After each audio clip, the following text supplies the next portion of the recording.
Hi everyone. ఈరోజు నేను క్విక్గా చేసుకునే బ్రేక్ఫాస్ట్ రెసిపీ చూపించబోతున్నానండి. కార పొంగల్.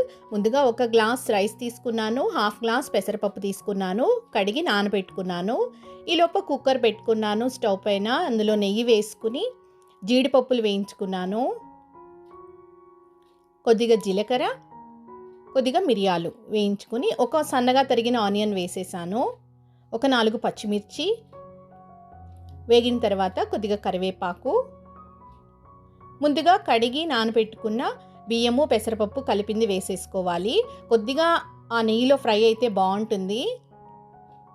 ఒక 2 మినిట్స్ ఫ్రై చేసుకున్న తర్వాత 1.5 గ్లాస్కి నేను 4 గ్లాసెస్ వాటర్ తీసుకున్నాను. కొంచెం పసుపు వేసాను, తగినంత సాల్ట్ వేసి కుక్కర్ మూత పెట్టుకొని ఒక 4 విజిల్స్ ఉడికించుకోవాలి. అంతే, టేస్టీ కార పొంగల్ రెడీ అయిపోతుంది.